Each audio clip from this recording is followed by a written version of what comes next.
ولو أننا نزلنا إليهم الملائكة وكلمهم الموتى وحشرنا عليهم كل شيء Bismillah, Assalamualaikum warahmatullahi wabarakatuh.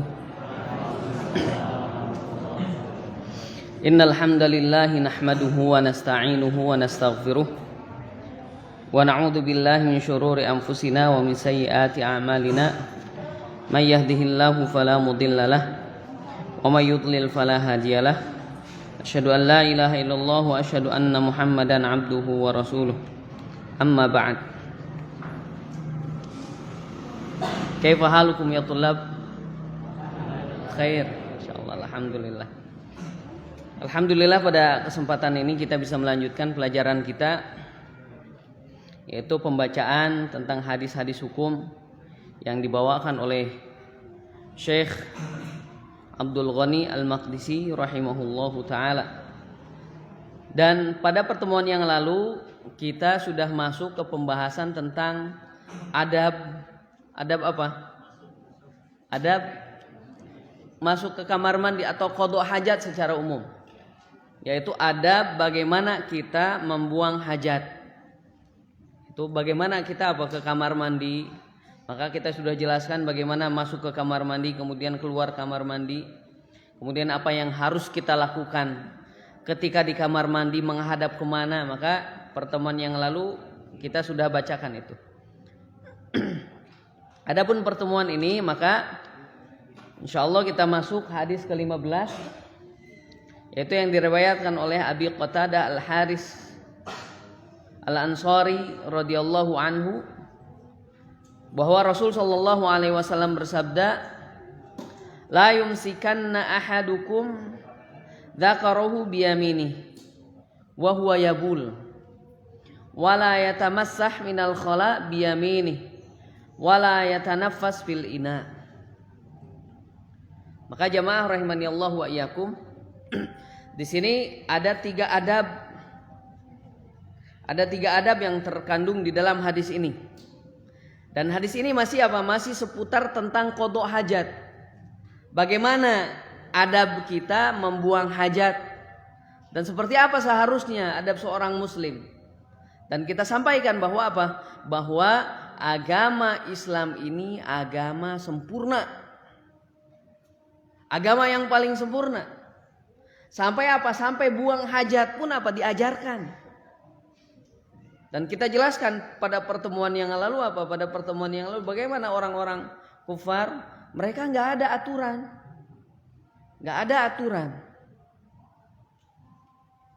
Maka di sini Di sini kita sebagai seorang muslim, maka haruslah kita perhatikan adab-adab.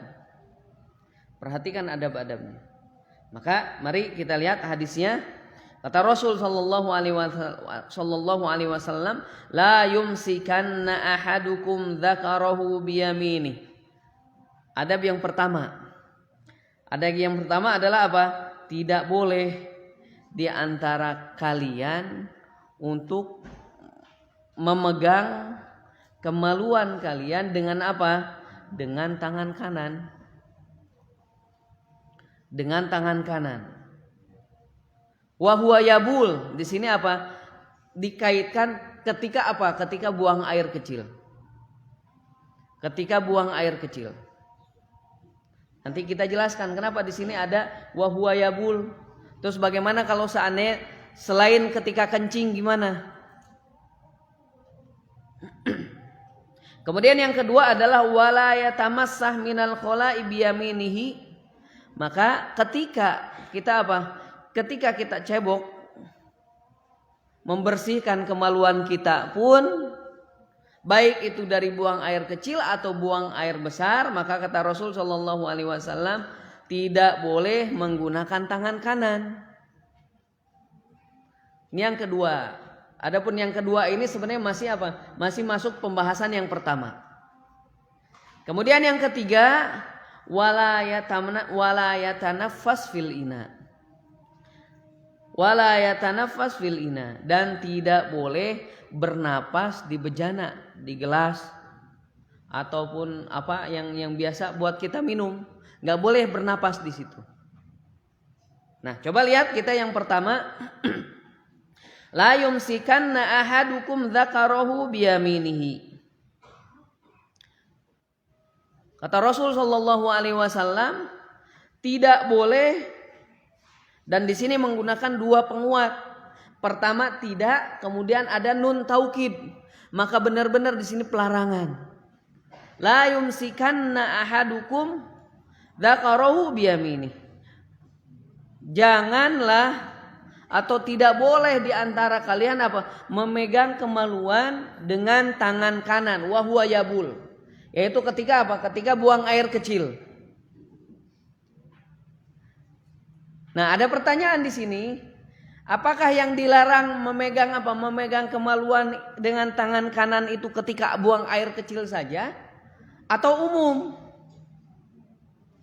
Atau umum? Maka di sini jawabannya umum. Baik itu ketika buang air kecil atau yang lainnya. Atau yang lainnya. Maka ini umum di sini. Baik ketika buang air kecil atau yang lainnya. Misal contoh yang lainnya apa? Contoh yang lainnya selain buang air kecil. Itulah banyak contoh-contoh yang lain.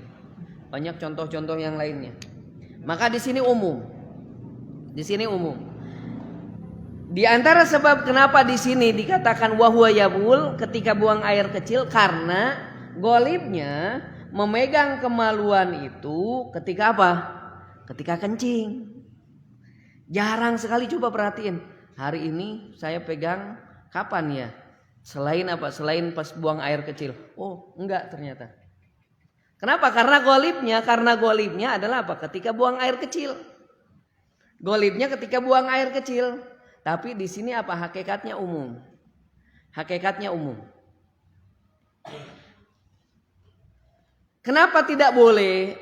Di sini ada perbedaan pendapat para ulama. Terus di sini pelarangan ini apakah tentang haram atau tentang makruh? Yang kita sudah jelaskan apa itu haram.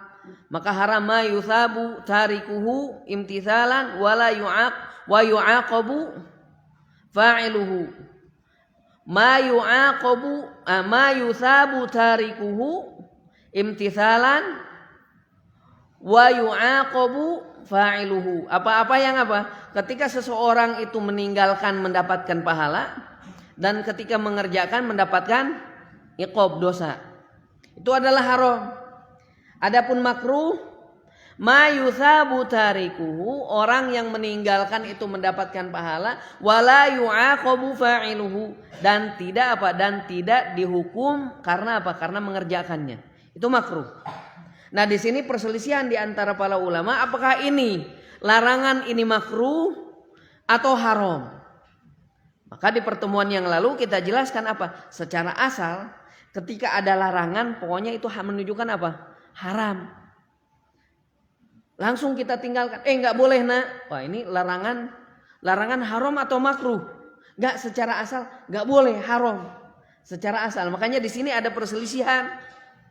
Ada perselisihan, yaitu pertama, menurut mazhab al-Zahiriyah, menurut mereka bahwa di sini haram. Jadi kalau seandainya ada yang mengerjakan, maka dia mendapatkan dosa. Maka dia mendapatkan dosa. Adapun menurut jumhur para ulama, mereka mengatakan enggak, ini makruh. Ini makruh. Bahkan ada yang menyebutkan satu kaidah, larangan di dalam adab itu menunjukkan makruh. Larangan di dalam adab menunjukkan makruh. Seperti apa? Jangan makan sambil berdiri, maka makruh. Ini tidak disepakati ya, tidak disepakati. Bahkan tadi kita sebutkan ada yang mengatakan haram. Tapi kembali ana mengingatkan, makruh itu dibenci. Makruh itu dibenci. Jangan apa-apalah, kan makruh. Ya, makruh itu dibenci. Jangan sampai apa? Jangan sampai kan ini makruh, bolehlah ana, boleh. Jangan sampai disalahfahami. Ana selalu mengingatkan ini ya, selalu mengingatkan. Jangan sampai kita mengatakan makruh untuk mengerjakan, dan jangan sampai mengatakan sunnah untuk meninggalkan. Kan gitu ya di masyarakat kita. Ini kan sunnah, nggak apa-apa lah ditinggalkan. Ini kan makruh, nggak apa-apa lah dikerjakan. Nggak. Kita kehilangan pahala banyak. Kita kehilangan pahala banyak. Maka jangan seperti itu. Nah ini yang pertama adalah kata Rasul SAW, jangan memegang kemaluan ketika apa? Buang hajat. Dan di sini umum. Kemudian yang kedua, begitupun ketika kita membuang kotoran, istibro, yaitu apa? Ketika cebok dalam artian kita, maka tidak boleh menggunakan tangan kanan juga. Tujuannya apa? Ihtiraman, memuliakan kanan. Maka di hadis yang pertama yang di awal-awal disebutkan apa? Yu'jibuhu tayammun. Rasul sallallahu alaihi wasallam apa? Menginginkan bahkan membiasakan menggunakan tangan kanan. Kenapa? Di perkara-perkara yang mulia. Seperti makan. Seperti Rasul sallallahu alaihi wasallam disebutkan kana yaqidut tasbiha biyaminihi. Keadaan Rasul sallallahu alaihi wasallam menghitung tasbih itu dengan tangan kanannya. Mau itu subhanallah, alhamdulillah dengan tangan kanannya. Itu adabnya. Maka jangan sampai ditukar. Yang kanan untuk sesuatu yang mulia, yang kiri untuk sesuatu yang buruk. Maka yang poin yang pertama dan yang kedua ini seakan-akan sama. Jangan sampai tangan kanan ini ternodai untuk sesuatu yang buruk. Jangan sampai ternodai untuk sesuatu yang buruk. Ya, seperti itu. Maka di sini apa? Jamaah rahimanillahu wa iyyakum, kanan itu hanya untuk sesuatu yang baik. Seperti kita memberi ke orang, boleh enggak menggunakan tangan kiri? Sah enggak? Sah. Tapi afdolnya apa? Menggunakan tangan kanan. Sesuatu yang baik maka dahulukan tangan yang kanan. Dahulukan sebelah kanan. Seperti Rasul sallallahu alaihi wasallam apa? Menyisir. Sampai menyisir pun diajarkan, bayangkan. Syariat Islam. Menyisir enggak asal-asalan. Oh bebas lah, mau kiri mau kanan bebas. Enggak. Rasul apa? Dilihat oleh para sahabat. Mana? Kanan dulu ternyata. Wa tarajjulihi, yaitu ketika menyisir. Nah, kemudian di sini tadi yang kedua karena hampir satu makna dengan yang pertama, yaitu apa? Ketika cebok, ketika membersihkan kemaluan, maka sama menggunakan tangan kiri. Jangan sampai menggunakan tangan kanan. Walaupun yang kidal sama. Yang kidal pokoknya gunakan tangan kiri untuk apa? Untuk buang kotoran, dan gunakan tangan kanan untuk makan. Jangan ditukar, enggak. Kan saya kidal, ditukar akhirnya buat buang kotoran menggunakan tangan kanan, makan tangan kiri, enggak bisa dirubah, bisa. Nah, kemudian yang ketiga wala yatanaffas fil ina. Jangan sampai bernapas di bejana. Gelas misalkan, bayangan kita gelas. Apa hikmahnya? Hikmahnya apalagi sekarang masih musim corona ya. Masih musim corona, mudah-mudahan Allah selalu menjaga kita dan segera menghilangkan penyakit ini dari muka bumi ini.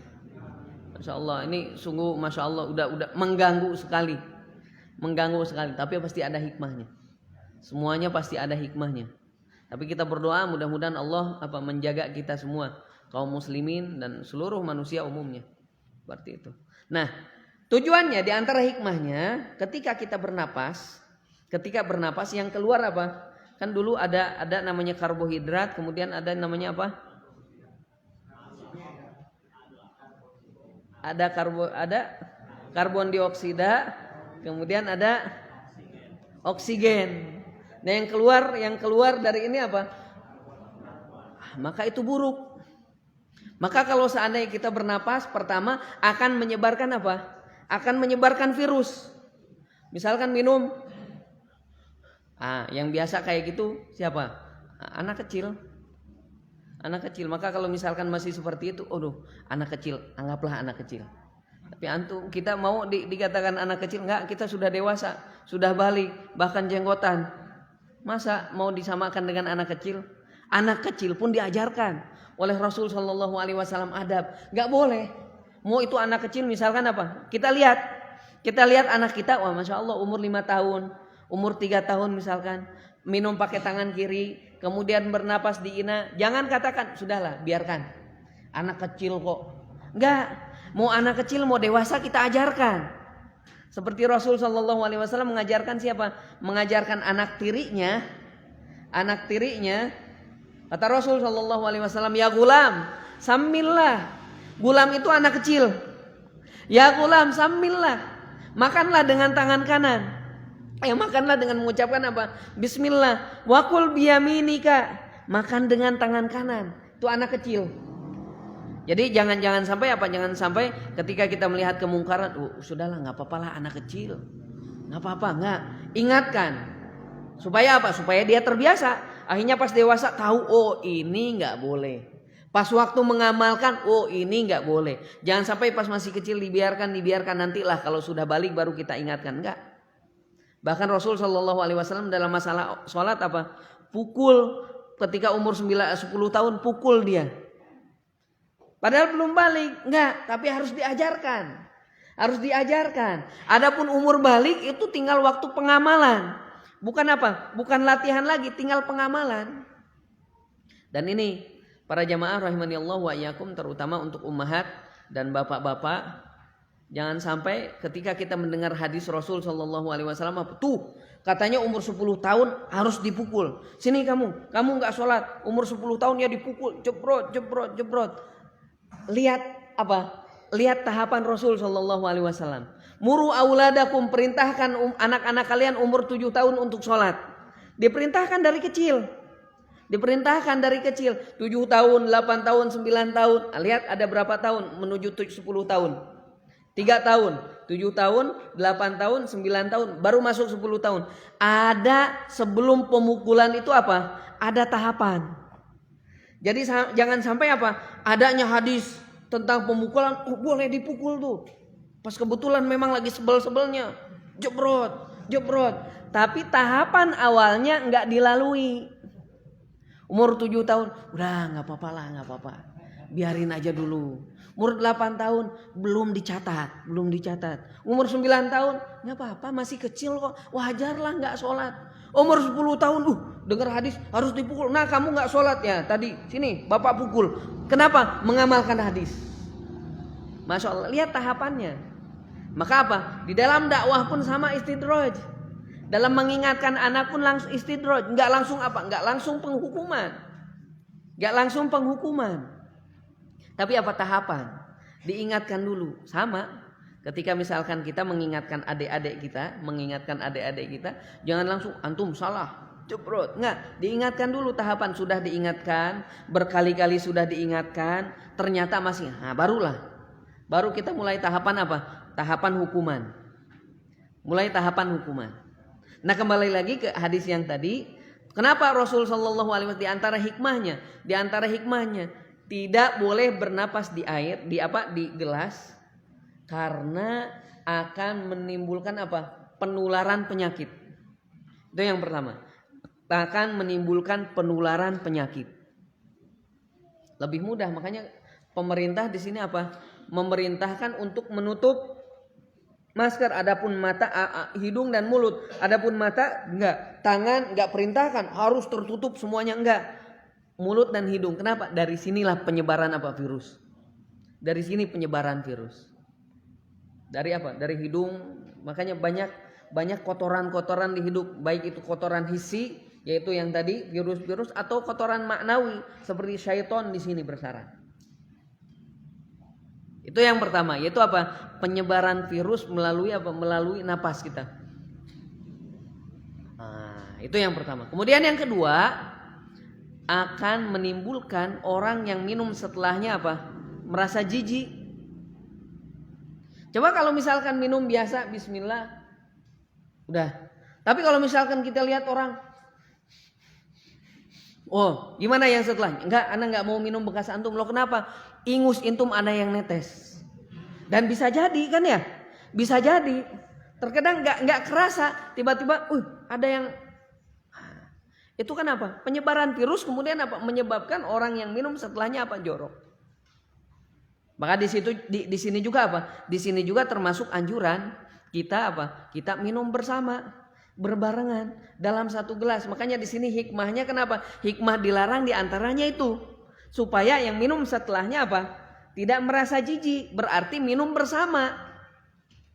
Jangan cuma ngopi doang, minum bareng tuh. Kopi bareng-bareng lah, satu gelas bersama. Sama, yang lain juga sama. Satu gelas bersama nggak masalah. Bahkan kan disampaikan waktu itu apa? Tentang kebiasaan Rasul bersama istri-istrinya seperti apa? Biasa mereka seperti Rasul apa? Makan di bekas apa? Bekas istrinya radhiyallahu anha. Dilihat mana bekas istrinya dimakan. Tapi apa? Beradab makannya enggak. Beradab di situ. Maka ini diantara apa? Diantara hikmah kenapa Rasul Shallallahu Alaihi Wasallam melarang untuk kita bernapas di apa? Di bejana. Adapun hikmah yang lain bisa jadi banyak. Tapi apa di sini? Sebagian hikmah terkadang kita nggak tahu. Tapi sebagian hikmah kita tahu. Di antaranya tadi hikmah dua hikmah yang kita sebutkan, yaitu apa? Untuk menahan penyebaran penyakit. Kemudian yang kedua adalah apa? Supaya orang yang minum setelahnya tidak merasa jijik. Nah, maka hadis ini jamaah rahimani Allah wa iyyakum, kita bisa ambil kesimpulan beberapa faidah dari hadis ini. Pertama, penghormatan terhadap apa? Kita harus menghormati kanan. Baik itu tangan ataupun kaki ataupun bagian kita sebelah kanan. Bukan berarti bagian kiri sudahlah enggak apa-apa, itu mau rusak mau gimana juga, enggak. Maksudnya dalam mendahulukan, baik itu memberi, kemudian kita melangkahkan kaki ke rumah kebaikan, merangkahkan kaki ke masjid itu pun kebaikan, dahulukan sebelah kanan. Tapi kalau untuk sebelah kiri, maka keumuman dalil-dalil, maka itu untuk sesuatu yang apa? Untuk sesuatu yang buruk dalam artian apa? Tidak dimuliakan. Seperti apa? Kalau masuk kamar mandi, kan itu tempat kotor, maka dahulukan kaki kiri. Kemudian apa lagi? Kemudian tadi seperti apa? Istinja yaitu ketika kita buang hajat, kemudian apa? Membersihkan kotorannya menggunakan apa? Kaki kiri. Kemudian misalkan kita gosok-gosok WC juga, itu kan kiri. Afdolnya menggunakan kiri. Boleh nggak menggunakan kanan? Boleh. Tapi apa? Afdolnya tetap menggunakan kiri. Karena itu apa? Izalatu al-qadhurat. Menghilangkan apa? Kotoran. Seperti apa? Gosok gigi pun sama. Gosok gigi karena ini apa? Menghilangkan kotoran. Mudah, bisa. Insya Allah bisa. Nggak bisa. Karena nggak biasa. Kita biasakan insya Allah bisa.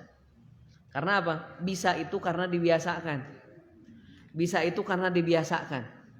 Nah, kemudian yang kedua adalah apa? Yang kedua, tidak bolehnya kita tadi membersihkan kotoran dengan apa? Dengan kanan, dengan tangan kanan. Kemudian yang ketiga, tidak boleh bernapas di bejana. Nah, ini hadis yang pertama. Kemudian hadis yang kedua, mari kita baca hadis yang kedua, masih tentang adab qada hajat. Ada yang baca siapa?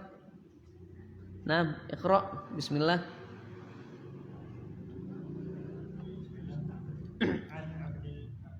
An Abdullah ibni Abbas radhiyallahu anhu. Qala marra Nabi sallallahu alaihi wasallam بخبرين فقال إنهما لا يعذبني وما يعذبني في كبيري أما أحدهما فكان لا يستدير من البول وأما الآخر فكان يمشي بالنميمة فأخذ جريرة رطبة فشقها نصفين فغرز في كل قبر واحدة فقال يا رسول الله لما فعلت هذا؟ قال لعله يخفف عنهما ما لم Yaibasa. Baik, barakallahu fiik. Nah, hadis yang kedua masih tentang adab qada hajat. Masih tentang adab qada hajat, dan kita mengajarkan apa? Terkadang dengan bentuk anjuran. Terkadang dengan bentuk anjuran. Dalam bentuk anjuran seperti apa? Seperti Rasul Shallallahu Alaihi Wasallam, makanlah dengan tangan kanan. Janganlah kalian menghadap kiblat dan membelakangi kiblat ketika apa? Ketika qada hajat. Terkadang dengan ancaman. Dan ini tanawu dalam apa? Dalam mengingatkan. Harus banyak bentuk. Enggak terus kayak gitu. Ini harus kayak gini. Ini bagus loh, ini bagus. Terus aja kayak gitu ngingetin. Kali-kali ada ancaman. Kalau kamu kayak gini, ini loh akibatnya. Nah, maka di situ apa? Tanawu dalam mengingatkan. Bermacam-macam ketika kita menyampaikan ini kebenaran. Oh, dengan cara ini nggak bisa nih. Cari cara dengan cara yang lain. Maka di sini Rasul Shallallahu Alaihi Wasallam memberikan mengancam dalam artian ini loh, lihat. Ini ada yang sedang diazab karena ini. Maka kita lihat hadisnya dari Abdullah ibnu Abbas, beliau berkata, marron Nabiyyu sallallahu alaihi wasallam. Suatu ketika Rasul sallallahu alaihi wasallam melewati dua kuburan. Qabroin, ini bentuk musanna ya. Kita belajar bentuk musanna tambahkan ya sama nun. Qabroini. Faqala, kemudian Rasul sallallahu alaihi wasallam bersabda, innahuma la yu'adzabani. Sesungguhnya kedua penghuni kubur ini sedang diazab. Wa ma yu'adzabani fi kabirin. Dan keduanya ini tidak diazab karena perkara yang besar. Karena perkara yang besar. Maka kita lihat sedikit-sedikit kita bahas dari sabda Rasul, innahuma la yu'adzabani, sesungguhnya kedua kuburan ini sedang diazab. Maka dari kata-kata ini kita bisa ambil kesimpulan bahwa azab kubur itu hak. Azab kubur itu nyata. Azab kubur itu benar. Gak boleh kita ragu terhadap tentang apa? Tentang adanya azab kubur. Tentang adanya azab kubur. Maka ketika kita baca hadis ini, oh ada.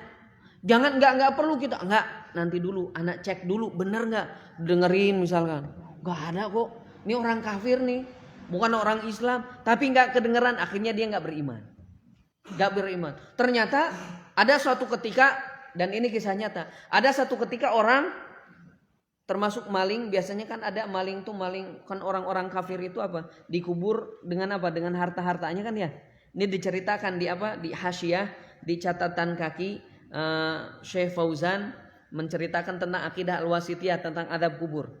Ada seorang pencuri maling harta dalam kuburan, dia menggali, nggak mau ngambil harta. Ternyata didapati penghuni kubur tersebut apa? Penuh semua badannya itu dengan paku. Paku yang paling besar ada di mana? Di kepala dan di kakinya. Akhirnya dia bertobat. Wah enggak, ini ada nih, azab kubur ada nih. Tapi kita yakin dengan azab kubur itu, jangan sampai dengan hal yang seperti itu. Yang harus membuat kita yakin adalah ketika apa? Maqalallah wa maqalar Rasul. Ketika Allah Subhanahu wa taala berfirman di dalam Al-Qur'an atau yang disabdakan oleh Rasul sallallahu alaihi wasallam, maka enggak ada lagi apa? Enggak ada lagi ragu, langsung yakin. Kenapa? Karena kata Rasul seperti ini. Yakin karena kata Allah Subhanahu wa taala ada. Maka walaupun kita belum pernah melihat sebenarnya azab kubur itu seperti apa, siksa kubur itu seperti apa, nikmat kubur itu seperti apa, tapi kata Rasul ada, sesungguhnya dua penghuni kubur ini sedang diazab, maka harus kita yakin. Tidak ada lagi keraguan. Di dalam riwayat Bukhari Muslim. Kemudian dalil yang berikutnya tentang azab kubur apa? Tentang azab kubur bahwa Rasul sallallahu alaihi wasallam memerintahkan kita untuk isti'adzah dari 3 hal dalam tasyahud kita. Yaitu apa? Allahumma inni a'udzubika min adzabi jahannam, terus wa min adzabil qabr, wa min fitnatil mahya wal mamati, dari 4, wa min fitnatil masihid dajjal. Kita berlindung dari 4 hal. Dan Rasul memerintahkan itu. Ada loh adab kubur. Berarti apa? Adab kubur ada nggak? Yakin nggak kita? Yakin, karena dengan dalil-dalil. Adapun ada orang yang mengatakan apa? Ada orang yang mengatakan nggak ada adab kubur. Loh, dari mana? Mereka berdalil dengan Al-Quran. Mana dalilnya dari Al-Quran? Tentang apa? Tentang keadaan keluarga Fir'aun. Mereka diadab guduwwa wa asyiya. Terus gimana ayatnya? An-naru yu'raduna 'alaiha guduwwa wa asyiya. Terus gimana ayatnya? Itu tentang adab kubur. Tapi apa? Di ayat yang lain, para penghuni kubur ketika dibangkitkan di hari kiamat, mereka mengatakan, "Man ba'atsana min marqadina hadza." Siapa yang membangunkan kita dari tidur-tidur kita, kata mereka. Ini orang-orang kafir nih. Orang-orang kafir mengatakan, siapa yang membangunkan kita dari tidur-tidur kita? Berarti katanya di alam kubur itu nggak ada namanya adab, tapi di situ tidur. Ini orang kafir yang mengatakan tidur. Gimana dong? Mana cara menggabungkan antara hadis dengan ayat ini? Maka yang paling pertama kita yakini ketika hadis itu sahih dan seakan-akan bertentangan dengan dalil yang lain, baik itu hadis yang sahih ataupun ayat Al-Quran, maka kita yakin tidak mungkin ada pertentangan. Yang ada pertentangan adalah di sini kita memahaminya salah. Maka kita jamak menggabung antara kedua dalil ini, yaitu apa? Mereka mengatakan mamba'atsana mim marqadina hadza, mereka mengatakan ini tidur. Kalau seandainya dibandingkan dengan apa yang mereka dapatkan di yaumul akhir, di neraka. Misal kita kasih contoh. Antum di sini kan berat ya, masya Allah capek banget ngafal Al-Quran dari pagi, siang, sore, malam terus, capek nggak? Capek. Tapi antum misalkan didatangkan satu pondok lagi yang nggak ada istirahat kecuali 3 jam dalam satu hari satu malam. Kira-kira antum ngomong gimana? Ya Allah, kok capek banget, kemarin enak banget ya kita di RTQ kita istirahat. Antum bilangnya istirahat di RTQ, loh kenapa? Karena melihat di hadapan antum lebih besar, lebih capek lagi. Maka kita katakan yang sebelumnya apa? Istirahat. Seperti apa? Rasul mengatakan kepada Bilal, ya Bilal, arihna bis shalah, wahai Bilal, istirahatkan kami dengan sholat. Maka hakikatnya apa? Sholat kita kerja, ruku, sujud, nggak istirahat tuh diam. Itu istirahat. Tapi kenapa sholat dikatakan istirahat? Karena sebelumnya capek itu ini. Maka dengan sholat kita apa? Benar-benar hati bisa tenang, munajat kepada Allah Subhanahu Wa Taala. Walaupun dicapekkan dengan apa? Gerakan-gerakan sholat, tapi hakikatnya nggak itu istirahat. Maka orang-orang kafir ketika mereka mengatakan siapa yang membangunkan kita dari tidur-tidur kita? Karena hakikatnya walaupun mereka diadab kubur, di alam kubur, apa yang di hadapan mereka yaitu adab neraka itu lebih besar, lebih berat daripada apa? Daripada adab kubur. Nah makanya mereka mengatakan apa? Kami kemarin walaupun dicambuk, walaupun dipukul, karena dipukul. Makanya di hadis tentang apa? Hadis tentang 2 malaikat pengadab kubur. Kata Rasul sallallahu alaihi wasallam ketika apa? Ketika mayit diletakkan di alam kubur, ja'ahu rajulani malakani aswadani azraqan. Mereka didatangi oleh malaikat yang kulitnya yang berwarna hitam dan biru. Berwarna hitam dan hijau, kehijau-hijauan. Kemudian mengatakan, "Man rabbuka?" Siapa Rabbmu? "Man nabiyuka? Ma dinuka?" Orang Islam mengatakan, "Di Rabbi Allah, Nabi Muhammad dini Islam." Maka dia mendapatkan apa? Nikmat kubur. Adapun orang-orang kafir mengatakan, la adri, saya nggak tahu. Kata orang seperti itu saya mengatakan. Akhirnya kata Rasul, fadharaba bimitraqatin bin hadid. Mereka dipukul oleh palu, kampak, martil, bahasa kita martil yang besar. Dipukul, jebret, sampai apa? Sampai terdengar suaranya oleh seluruh makhluk kecuali 2 golongan. Yaitu apa? Jin dan manusia. Karena kalau seandainya manusia mendengarkan adabnya kubur, la sa'iqo, mereka akan pingsan. menakutkan. Adapun misalkan apa seperti gambaran-gambaran ada yang menggali ketentuan, teriakan-teriakan, enggak, itu bukan. Itu bukan, karena kalau seandainya kita mendengarkan azab kubur yang sebenar-benarnya, la sa'iqa kata Rasul, pasti kita akan pingsan. Nah, ini yang pertama. Maka para jamaah rahimani Allah wa iyyakum, haruslah kita yakin tentang adanya azab kubur walaupun hanya satu hadis yang mengatakan tentang itu. Terlebih lagi tadi hadisnya sangat banyak, riwayat-riwayatnya sangat banyak. Kemudian kata Rasul, wa ma yu'adzabani fi kabirin, dan mereka tidak diadab karena perkara yang terlihat besar. Dalam pandangan kita tidak terlihat besar, bukan karena perzinahan, bukan karena maling, bukan karena membunuh. Kalau itu perkara besar dilihat oleh kita, tapi penglihatan kita itu adalah perkara kecil. Perkara kecil. Masya Allah. Maka di sini juga apa? Di sini termasuk nasihat untuk kita, jangan menyepelekan hal yang kecil. Jangan sampai menyepelekan yang kecil. Makanya para ahli lughah mengatakan betapa banyak gunung-gunung yang asalnya apa? Asalnya kerikil-kerikil. Gunung apa? Gunung-gunung di sana ya.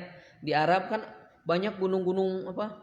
Di padang pasir banyak menggunung. Awalnya itu kerikil, satu kerikil numpuk-numpuk. Jadi banyak. Peribahasa kita apa? Sedikit-sedikit lama-lama jadi bukit. Sama seperti itu.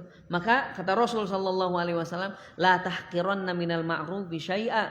Jangan engkau menyepelekan perkara kebaikan walaupun apa? Kecil. Walau antal akhaka biwajhin talqin. Walaupun hanya bertemu dengan saudaramu dengan apa? Dengan bibir yang tersenyum, talq. Marahmai mencok orang Sunda mah. Lebarin dikit, coba lebarin. Enggak susah. Tapi dengan senyum itu apa? Akibatnya banyak. Maka ya kita contohkan ketika ada orang yang ngasih kita misalkan, nih duit buat ente, tapi sambil cemberut, kira-kira senang gak kita? Waduh ya Allah, agak senang tapi sebel. Kenapa? Cobalah senyum, kasih senyuman.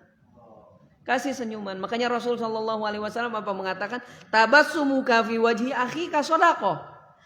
Senyummu kepada wajah saudaramu itu sedekah. Kita nggak punya duit, kita miskin, kita fakir, kita miskin. Cobalah dengan senyum, nggak perlu modal. Senyum, lebarkan dikit bibir kita, smile. Masya Allah, sedekah. Maka di sini apa? Jangan sepelekan yang kecil. Pertama tadi ma'ruf, kemudian apa? Sama keburukan juga sama. Jangan disepelekan yang kecil. Maka seperti Rasul apa menyebutkan tentang apa? Tentang seorang perempuan yang diadab karena perkara kecil, yaitu apa? Karena seekor kucing. Masih ingat? Karena seekor kucing dia kurung. Ya Allah, kucing doang. Apalah artinya kucing? Dikurung, gak dikasih makan, akhirnya mati. Kata Rasul, dia masuk neraka karena sebab itu. Ya Allah, karena sebab kucing. Bagaimana dengan sebab-sebab yang lainnya? Maka di sini Rasul Shallallahu Alaihi Wasallam apa? Memberikan kita ilmu dan peringatan. Mereka diadab bukan karena yang kita lihat itu dosa yang besar, enggak. Kita lihat itu perkara kecil. Apa itu perkara kecilnya? Mari kita lihat. Amma ahaduhuma fakana la yastatiru minal baul. Adapun salah satu di antara kedua penghuni kubur tersebut la yastatiru minal baul. Tidak apa? Istitar, ma makna sitar? Sitar itu gordeng. Gordeng untuk apa? Untuk menutup kan ya? Maka istitar adalah tidak menutup pandangan orang ketika apa? Buang hajat, ketika kencing. Kemarin sudah disinggung, di pertemuan yang lalu sudah disinggung. Banyak di antara kita apa? Terutama pengendara baik itu roda 2 atau roda 4. Aduh. Pengen kencing, turun langsung. Itu kan banyak orang lihat, keun we cenah da teu kenal ieu. Bukan masalah teu kenal nah. Tapi masalahnya apa? Tidak menutup pandangan dari orang. Itu yang jadi permasalahan. Makanya di sini apa? Apakah para sahabat kenal terhadap penghuni kuburan tersebut? Enggak disebutkan mereka kenal dengan penghuni kuburan tersebut. Tapi Rasul Shallallahu Alaihi Wasallam mengatakan amma ahaduhuma fakana la yastatiru minal baul. Mereka tidak menghindari pandangan manusia ketika ketika kencing, yaitu tidak menutupi mereka. Di riwayat yang lain la yastabri minal baul. Ini ada 2 riwayat ya. Yang pertama, jadi golongan yang pertama adalah tentang Tentang buang air kecil.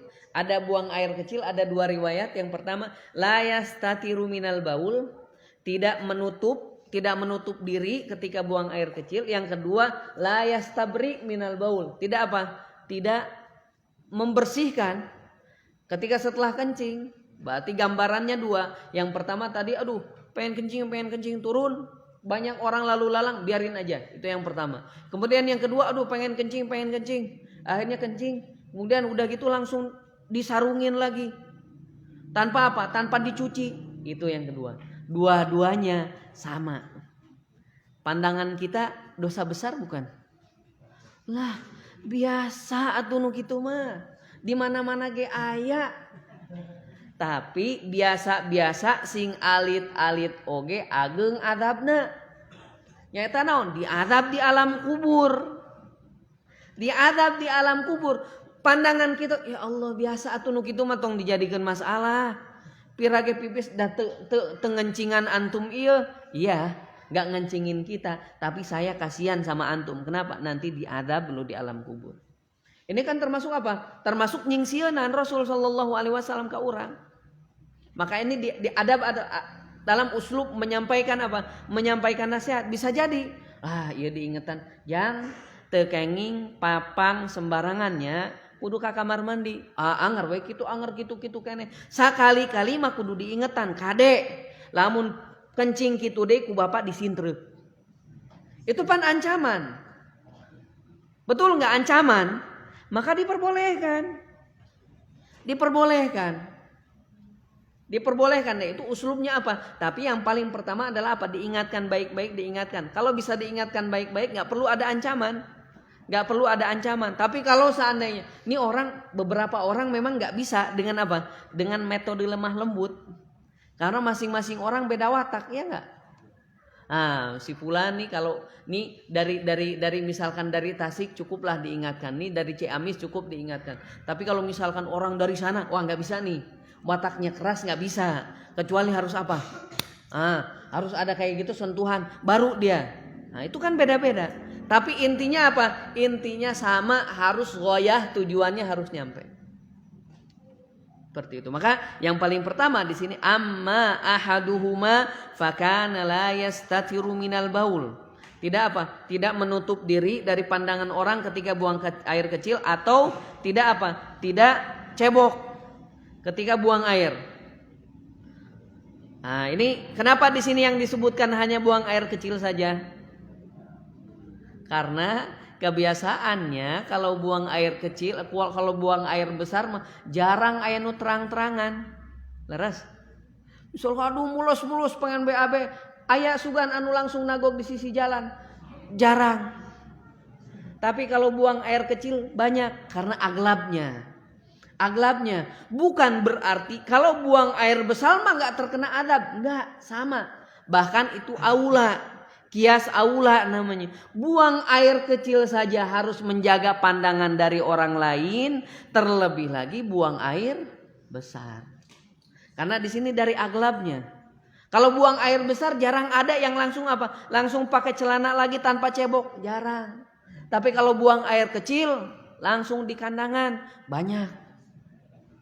Seperti itu. Maka di sini jangan sampai ketika kita baca dari air kecil kencing katanya tuh. Kalau buang air besar nggak apa-apa, nggak. Nah ini yang pertama. Kemudian yang kedua, wa ammal akharu fakana yamshi bin namimah. Adapun yang kedua, orang yang kedua yamshi bin namimah, yaitu namimah itu adalah menyampaikan perkataan orang untuk Untuk memadorotkan. Atau bahasa kita mengadu domba ya. Mengadu domba misalkan dia ngobrol yang si fulan, langsung lapor, kemarin si fulan ngomongin kayak gini. ngomongin kayak gini, ngomongin antum gini. Terus diadu domba, akhirnya berantem. Biqasdi idrar. Dengan maksud apa? Dengan bertujuan memadorotkan orang. Banyak nggak yang seperti ini? Banyak lah, biasa. Kamu misalkan ujung ngarumpi mah biasa. Tong dijadikan perkara besar lah nu kieu mah. Misalkan ada yang lagi ngomongin orang, jangan ngomongin orang. Masya Allah, sok suci lu. Sok lu. Nah, enggak, bukan masalah sok sucinya. Kita mengingatkan sebagaimana Rasul mengingatkan. Kita mengingatkan sebagaimana Rasul mengingatkan. Adapun antum enggak mau diingatkan, sudah. Karena tugas kita hanya apa? Hanya menyampaikan. Maka di sini apa yang kedua adalah yamshi bin namimah. Datang ke sini ngadu domba, datang ke sini ngobrolin si fulan, Akhirnya apa? Terjadilah peperangan. Terutama untuk kita yang sudah punya pasangan ya, hati-hati, sangat lebih hati-hati. Karena apa? Di antara tujuan terbesar syaitan adalah apa? Untuk menceraikan hubungan suami istri. Maka ada di dalam satu hadis disebutkan, iblis mengumpulkan tentaranya, kemudian ditanya, kamu sudah bisa apa? Saya sudah bisa menjadikan antara dua negara ini saling bermusuhan. Kamu sudah bisa apa? Saya sudah bisa ini. Yang terakhir kamu ditanya, kamu sudah bisa apa? Saya hari ini sudah bisa menceraikan antara suami dengan istri. Dia bilang, antalaha, engkau hari ini unggul. Di antara keunggulan setan itu. Makanya di surat Al-Baqarah apa tentang sihir? Yufarriqu bainal mar'i wa zauji, memisahkan antara apa? Suami dengan istrinya. Hati-hati. Terlebih lagi dalam perkara ini. Nah, ini adalah apa? Tentang namimah. Tapi ada satu hal para jamaah rahimanillahu wa iyyakum yang harus kita benar-benar waspadai, yaitu apa? Naqlul kalam. Dalam hal apa? Dalam hal menyampaikan ucapan dari orang. Terlebih sekarang kan Masya Allah, dengan ini nih semuanya bisa terakses cepat. Ana baru ngomong, misalkan Ana cuma ngomong, antum kok misalkan ini dalam keburukan yang gampang tersebar tuh, dalam keburukan. Dalam kebaikan susah sekali nyebarnya. Misal Ana ngomong menghina satu orang, misalkan antum nih dasar nih, dihina-hina, langsung ada tadi katanya guru ngaji, tapi langsung ngehina santrinya dengan ucapan, tersebar semuanya akhirnya. Gak ada yang mau belajar ke sini. Loh kenapa? Gurunya aja katanya apa? Menghina santri, tersebar semuanya. Itu keburukan. Tapi kebaikan, Masya Allah. Misal seorang ustadz misalkan ngasih ke santrinya, ini buat antum, buat jajan antum, ditutup. Dan gak mudah dipercaya. Nu bener gitu. Ustad eta merek ka santrina lah keheula asa teu percaya nyali tampang-tampang siga kitu mah kan enggak langsung diterima. Dan kita dari sini sikap kita dalam masalah keburukan, walaupun itu benar keburukan, jangan sampai apa? Jangan sampai disebarkan. Makanya di sini Rasul sallallahu alaihi wasallam apa? Tidak menyebutkan siapa penghuni kubur. Dan para ulama pun tidak ada yang menjelaskan penghuni kubur ini adalah fulan, ibnu fulan. Gak ada yang menjelaskan. Kenapa? Karena aib harus dijaga. Itu yang pertama. Karena aib harus dijaga. Makanya kata Rasul sallallahu alaihi wasallam, "Man satara musliman satarahullahu yaumal qiyamah." Siapa yang menutup aib seorang muslim, maka Allah akan menutup aib dia di hari kiamat. Maka ini ya, dalam apa? Dalam masalah aib, seseorang aib itu lebih gampang tercebar.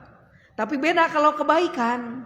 Ditimbang-timbang lah yang benar gitu, yang benar masa. Tapi kalau keburukan, pantesan emang kamari agak songong sih ya teh. Padahal mah belum tentu, pas ditanya, ternyata enggak.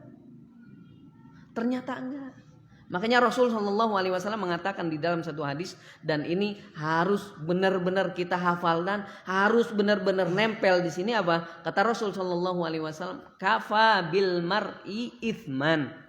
Cukup seseorang dikatakan berdosa an yuhadditsa bi kulli ma sami'a, dia menyampaikan setiap apa yang dia dengar. Misal dengar walau hanya nguping, astagfirullah, astagfirullah, maling sandal di masjid cenah. Padahal mah Ustadz hati-hati, jangan sampai maling sendal di masjid. Nu kedengarannya maling sendal di masjid, Ustadznya ngajarin maling sendal di masjid. Padahal apa? Cuman sekilas dengar. Akhirnya disampaikan. Apapun itu harus tabayun. Makanya kata Allah Subhanahu wa taala, "In ja'akum fasiqum binaba'in fatabayyanu." Tabayun dulu dalam satu hal itu. Jangan langsung ini katanya. Enggak. Harus tabayun. Terlebih lagi dalam masalah ini. Kita misalkan ada postingan, astagfirullah, disebarah ke grup tetangga, ameh jadi hot, ameh jadi rame, sebar. Masya Allah, ternyata hoax salah. Astagfirullah geningan salah. Kumaha atuh menerkeunana, geus kagok cenah we lah. Akhirnya ditutup, Masya Allah, aib, nggak boleh. Maka kata Rasul Shallallahu Alaihi Wasallam, cukup seseorang dikatakan berdosa ketika apa? Ketika dia menyampaikan setiap apa yang dia dengar. Katanya ini. Berbeda kalau seandainya kebaikan Al-Quran, hadis, kalau itu iya sampaikan. Kata Rasul Shallallahu Alaihi Wasallam, balighu anni walau ayat, sampaikan dari Rasul itu apa? Hadis, Al-Quran dan As-Sunnah. Tapi kalau misalkan seperti berkaitan dengan isu khobar, maka jangan langsung kita percaya. Tabayun dulu, bener antum ngomong seperti ini tentang anak? Bener antum? Dan terkadang juga apa? Orang yang menyampaikannya yang salah. Misal si fulan, anak sebel kasih fulan. Ngomongnya biasa. Bahkan sambil senyum-senyum, anak sebel kasih fulan gara-gara ini. Tapi yang nyampein, tadi bayangkan coba, si ini ngomong sebel pisan ke antum teh. Oh no benar. Akhirnya kan apa? Karena salah tangkap, ribut. Gara-gara salah. Makanya apa? Sini harus kita timbang-timbang. Berkaitan khobar, Masya Allah. Seperti beberapa hari yang lalu, ana dengar berita ini ada yang meninggal di tabayun, ternyata enggak. Ana masih ingat, ana masih kecil. Cuman karena rame jadi selalu ingat. Di pagi-pagi tiba-tiba banyak orang ngantri ke rumah, datang ke rumah, bari ngambil baskom nu dieusian beas atau pare. Aya naon datang ke rumah, cenah aki ieu maot, kakeknya anak diisukan meninggal. Cenah aki ieu maot. Ya Allah, masih aya tuh. Masih ada, masih gagah, Masya Allah. Tapi ngantri bawa baskom karena enggak tabayun, akhirnya aruih deui. Coba bayangkan, Masya Allah. Ayeuna misalkan beras diambil lagi kan enggak enak. Enggak dibawa lagi kan nanti datang lagi kalau meninggal. Sayang dong, harus 2 kali. Terus kumaha? Oh itu gara-gara apa? Tidak tabayun. Coba kalau misalkan dengar kabar, gimana Anda dengar ini? Bener enggak? Apalagi berkaitan tentang caci maki dan seperti itu. Ini berkaitan dengan postingan yang harus kita benar-benar harus benar-benar ada aturannya. Itu yang pertama. Kemudian yang kedua, ana ingatkan dalam masalah ini itu ketika kita mendengar berita meninggal dunia, ketika kita mendengar kabar meninggal dunia, yang paling pertama tabayun. Kemudian yang kedua, bukan hanya tabayun saja. Kalau seandainya sudah benar-benar meninggal dunia, kita doakan. Dengan cara apa? Dengan cara Allahumma gfir lahu warhamhu wa'afihi wa'afu anhu. Bukan dengan cara menggerakkan jari. Mana cari doa Allahumma gfir lahu. Kayaknya kemarin ada yang ngirim. Terus kirim. Sudah mendoakan. Itu bukan mendoakan. Itu gerakan jari kita mencari postingan, mencari pesan, kemudian kita kirim lagi. Terucap nggak dari lisan kita, Allahumma gfir lahu warhamhu wa'afihi wa'fu anhu. Adapun yang dikirim itu bukan doa, bukan mendoakan. Sok, monggo kita tanyakan kepada diri kita. Gimana kalau misalkan ada postingan, ada yang sakit misalkan, yang kita kerjakan mana nih? Doa Allahumma Allah Rabb atau syafaqallahu syifaan ajilan, mana nih doa itu, cari udah nemu kirim. Bari mulut mah kadang nggak ada terucap apa? Nggak ada terucap doa. Betul nggak? Nah, dan ini harus diperbaiki. Intinya adalah kita mendoakan. Dan lebih bagus lagi plus kita kirimkan itu. Karena apa? Dengan kita membalas pesan, Masya Allah dia senang. Tapi bukan hanya membalas dengan itu saja, tapi benar-benar terucap dari lisan kita dengan penuh keikhlasan. Allahumma gfir lahu warhamhu wa'afihi wa'fu anhu wa akrim nuzulahu, dan seterusnya. Bahkan bisa jadi yang meninggal banyak. Di tahun ini, terlebih lagi di tahun ini, bahkan bisa kita katakan ratusan. Yang kita kenal bisa katakan ratusan. Dan berapa ratus kali kita tahun ini ngirimkan Allahumma gfir lahu warhamhu. Tapi coba dibaca dong. Tuh hafal. Kunaon ari ngirim bisa, ari dibaca teu kantos.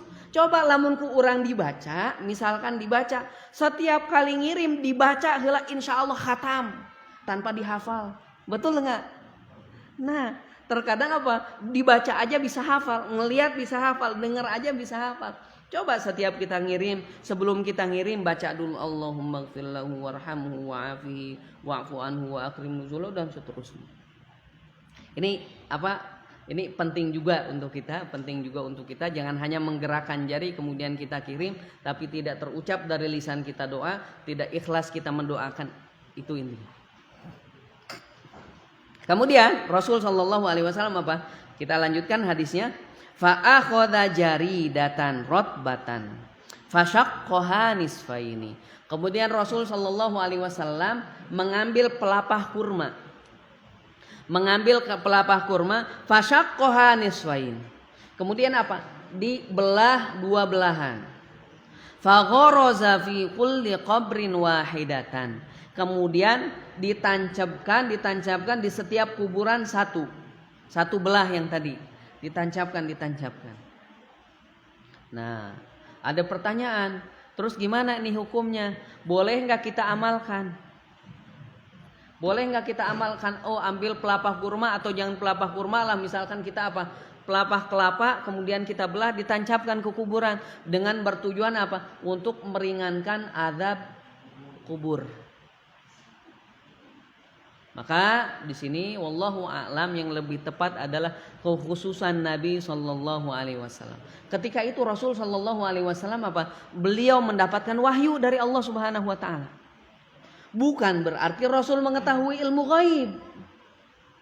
Tapi Rasul sallallahu alaihi wasallam mendapatkan wahyu dari Allah Subhanahu wa taala. Maka akhirnya Rasul mengerjakan itu. Dan ini adalah sebuah khususiyah untuk Rasul sallallahu alaihi wasallam. Kenapa? Enggak bisa dikiaskan. Boleh dong, karena kita mengira ini juga sedang diadab karena saudara kita banyak dosa. Enggak. Pertama, itu enggak bisa dikiaskan. Kenapa enggak bisa? Para sahabat aja enggak ada yang mengerjakan. Para sahabat saja tidak ada yang mengerjakan. Maka di sini adalah termasuk apa? Kekhususan Rasul sallallahu alaihi wasallam. Kemudian yang kedua kita tidak bisa meyakinkan bahwa yang ada di dalam kubur ini apa? Walaupun dia pelaku maksiat, bisa jadi Allah maafkan. Sebelum meninggal bisa jadi dia benar-benar bertaubat kepada Allah Subhanahu wa taala dengan sebenar-benar taubat. Akhirnya apa? Allah ampuni dosa-dosanya. Kan kita nggak tahu. Maka hadis ini, perbuatan Rasul sallallahu alaihi wasallam ini khusus. Untuk apa? Untuk penghuni dua kubur tersebut. Khusus untuk dua penghuni kubur tersebut. Kemudian yang berikutnya, dalam hadis ini juga ana ulang lagi, wajibnya kita menjaga aib seorang muslim.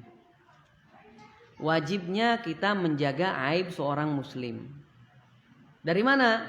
Bahwa Rasul sallallahu alaihi wasallam tidak menyebutkan ini penghuni kubur ini ada si fulan dan dua orang ini sedang diadab. Enggak disebutkan.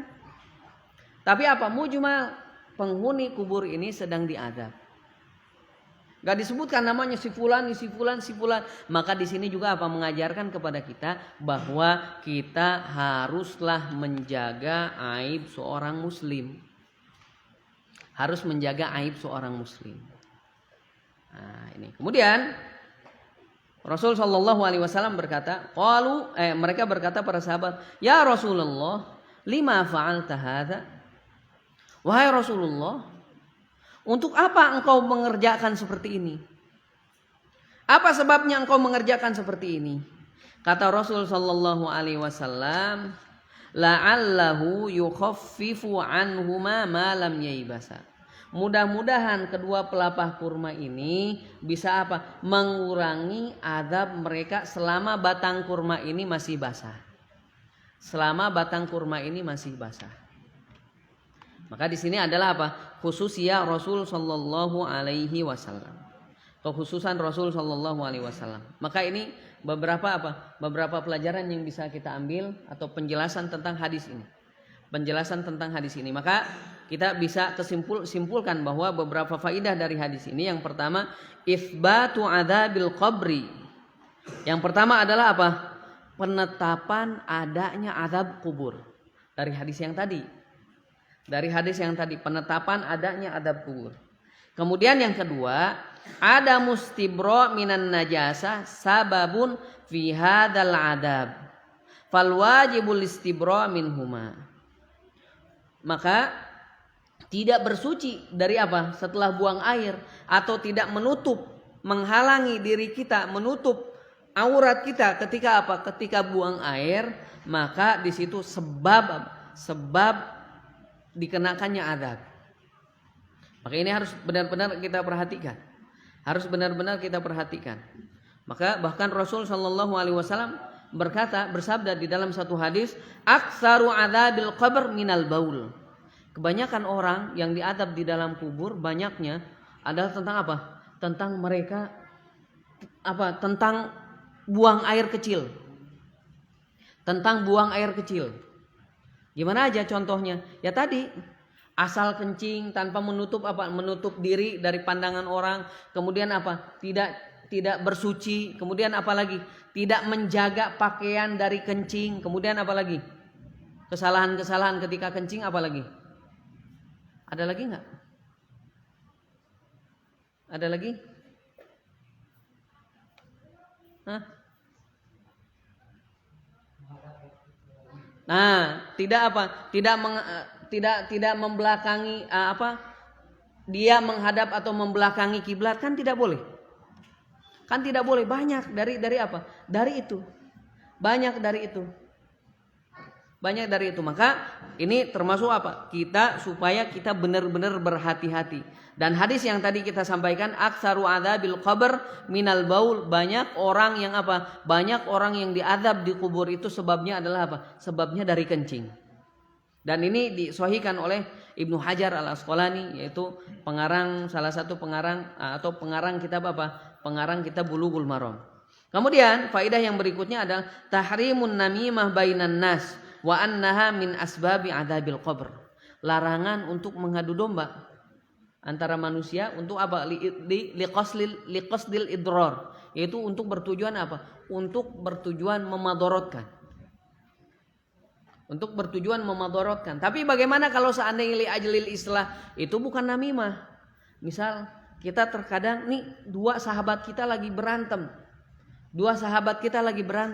Kita datang ke yang satu, teman antum ternyata masya Allah muji-muji antum. Dia bilang antum itu orang baik, itu ini. Oh yang benar.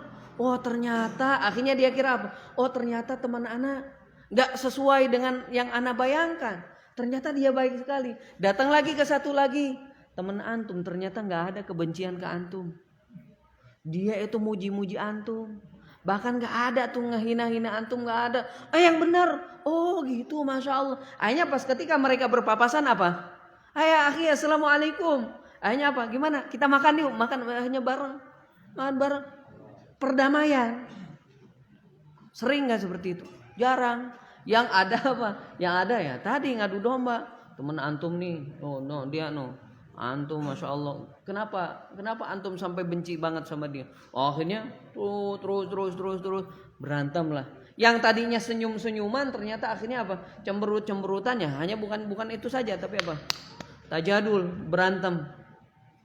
Ini faidah yang keberapa? Yang ketiga. Kemudian yang keempat, rahmatun Nabi sallallahu alaihi wasallam bi ashabihi wa hirsuhu ala ib'adi syarr anhum. Ini benar-benar apa? Benar-benar rahmatnya Rasul sallallahu alaihi wasallam kepada para sahabat. Dari mana? Pertama, ketika Rasul sallallahu alaihi wasallam ingin apa? Ingin ingin meringankan azab penghuni kubur. Kemudian yang kedua, di mana Rasul sallallahu alaihi wasallam senantiasa mengajarkan hal-hal yang baik kepada kepada siapa? Kepada sahabatnya. Sampai masalah kencing pun diajarkan. Ini salah loh, harusnya seperti ini, harusnya seperti ini. Diajarkan. Maka bentuk kasih sayang kita kepada orang yang kita sayangi adalah apa? Mengingatkan dan menjauhkan dia dari keburukan, baik itu di dunia atau apa? Di akhirat. Makanya ada satu ungkapan, sodiquka man abkaka laman adhakaka. Temanmu adalah yang membuat kamu menangis karena diingatkan.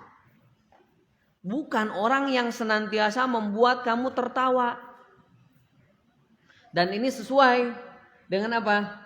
Dengan hadis Rasul sallallahu alaihi wasallam bahwa perbanyaklah apa? Perbanyaklah mengingat azab kubur. Bagaimana ketika kita mengingat azab kubur? Menangis, kita takut. Perbanyaklah menangis kepada Allah, takut karena takut kepada Allah Subhanahu wa taala. Ketika teman kita salah, jangan malah diajak bercanda misalkan. Sudahlah, yuk udah anggaplah ini gak apa-apa lah, dosa juga udah. Yang penting ana ada selalu untuk antum. Ana selalu ada menemani antum. Akhirnya apa? Dia tersenyum. Tapi orang-orang teman yang baik apa? Walaupun harus diingatkan, harus ditepak misalkan, kudu dipukul sekalipun, biarin dia nangis. Yang penting apa? Yang penting jangan sampai dia terkena adab nanti, adab Allah Subhanahu wa taala. Maka bayangannya jamaah rahimani Allah wa iyyakum, terkadang orang tua ketika anaknya tidur kemudian susah dibangunkan, aduh susah karunya lah keun belah karunya da can balik ieu akhirnya dibiarkan. Nepi ka sudah balik pun hese cenah keun belah da lalit keneh ieu padahal sudah balik. Tapi bayangkan bagaimana kalau seandainya rumah kita kebakaran. Kemudian anak kita ada di situ. Anak kita dibangunin, "Jang, Kasep, geulis, gugah kunaon mah? Aya kebakaran, alim tunuh." Kira-kira orang kumaha? Bakal maksa moal. Dipaksa. Kajeun keneh didudut bari soeh acuk bahkan bisa patah tangan. Kenapa? Yang penting salamet teu kaduruk ujang. Terlebih lagi apinya neraka Allah Subhanahu wa taala. Kalau di dunia ya Masya Allah paling apalagi belum balik, kebakar di rumah kemudian dia meninggal, sudah. Di akhirat gimana? Dia belum balik. Paling nanti jadi tabungan orang tuanya. Kalau nggak disengaja. Kan seperti itu. Bagaimana dengan azab di akhirat? Neraka Allah Subhanahu wa taala. Neraka Allah Subhanahu wa taala. Makanya Masya Allah termasuk ini yang dikerjakan. Gak tahu kondisi ini dinisbatkan kepada petinju Ali, Muhammad Ali. Ini disandarkan kepada beliau. Kalau seandainya benar ya, dan memang banyak yang mengatakan tentang beliau akan hal ini. Tapi walaupun bukan dari beliau, coba kita misalkan bawa korek kemana-mana, misalkan bawa korek bukan untuk apa? Bukan untuk nyapit. Tapi coba misalkan kita ingin melakukan maksiat, kayak heula cobaan heula diduruk. Panas. Kemudian di akhirat akhirnya ditinggalkan. Ini bisa kita coba ya, bisa coba. Atau misalkan cobalah ngajemur beberapa menit pas nuju panas ereng-erengan coba ngajemur. Kuat tuh. Bari di atas lantai, coba kuat enggak? Enggak kuat. Terlebih lagi nanti bertahun-tahun di nerakanya Allah Subhanahu wa taala. Maka ini apa? Maka ini keadaan Rasul Shallallahu Alaihi Wasallam. Bentuk cintanya Rasul kepada sahabatnya itu apa? Diselamatkan, bukan dibiarkan, bukan dibiarkan. Kalau seandainya salah, enggak. Walaupun misalkan aya nu baperan, terkadang ada yang baper, diingetin cemberut, cemberut misalkan. Sudah abaikan, bapernya dia abaikan. Mau cemberut cuma yang penting yang kita ingatkan, kita mengingatkan kepada satu kebaikan. Itu tujuannya. Kemudian faidah yang berikutnya adalah apa? As-satru 'ala dzunubi wal 'uyub. Fa innahu lam yusarrah bismi sahibil qabrain. Yaitu apa? Kita haruslah menjaga aib aurat orang lain. Menjaga aib atau aurat orang lain. Seperti di sini Rasul sallallahu alaihi wasallam tidak menyebutkan apa? Penghuni kubur tersebut siapa dan siapanya. Terlebih lagi alamatnya nggak perlu disebutkan, nggak ada disebutkan. Maka seperti kita mengingatkan teman-teman kita, misalkan di muka umum banyak orang, cukuplah kita katakan misalkan di sini masih ada yang mengerjakan seperti ini. Tolong ya, jangan sampai terulang lagi. Berkali-kali misalkan terus kita ingatkan seperti itu, ternyata nggak mau juga. Nggak mau merubah juga, barulah di situ nggak masalah kita menyebutkan. Untuk apa? Untuk menjadi ibroh. Pertama supaya dia apa? Supaya dia berubah. Kemudian yang lain supaya apa? Supaya mengambil ibroh, pelajaran. Disebutkan, si fulan masih antum masih seperti ini, antum masih seperti ini. Karena apa? Setelah tahapan tadi diingatkan baik-baik tidak mau, baru kita jelaskan. Ini faedah yang berikutnya. Kemudian yang terakhir. Dalam ucapan Rasul sallallahu alaihi wasallam, ma yu'adzabani fi kabir ay sababu dzan kabir tarkuhu alaihima. Fa in tarakan namimah. Fa in tarakan namimah wa taharruz minal baul laisa minal umuri sha'bah. Asyaqah. Qad kabura adzabahuma lam yatarattab ala fi'latihima minal mafasid. Sebenarnya apa? Ini meninggalkan apa? Meninggalkan. Kita tidak apa? Kita mencuci kemaluan kita kemudian menutup, kemudian apalagi tidak namimah, itu perkara yang mudah. Perkara yang mudah, maka tidak ada yang sulit. Maka haruslah kita apa? Haruslah kita lebih hati-hati. Haruslah lebih hati-hati. Nah, ini apa? Ini tentang adab apa? Adab qada hajat. Adab qada hajat. Pertama tadi apa? Jangan sampai kita memegang kemaluan dengan tangan kanan kita atau cebok dengan tangan kanan kita. Kemudian yang kedua apa tadi? Yang kedua apa? Jangan sampai apa? Jangan sampai bernapas di dalam bejana. Kemudian baru Rasul sallallahu alaihi wasallam mengingatkan. Dan ini bisa jadi kita katakan apa? Rasul sallallahu alaihi wasallam menakut-nakuti bahwa seseorang yang kencing sembarangan, seseorang yang apa? Seseorang yang dia namimah, mengadu domba di mana-mana, maka dia akan mendapatkan adab. Dia akan mendapatkan adab. Nah, ini adalah berkaitan dengan apa? Adab qada al-hajah. Adab qada'il hajah, adab buang air. Nah, kita masuk ke hadis yang berikutnya. Apa itu? An Anas. Nah, ini yang sebelumnya ya. Nah, ini yang sebelumnya. Ini yang sebelumnya. Insyaallah kita lanjutkan pertemuan yang akan datang karena pembahasan setelahnya sudah berbeda pembahasan, yaitu tentang siwak. Tentang siwak. Barangkali ada pertanyaan sebelum kita akhiri.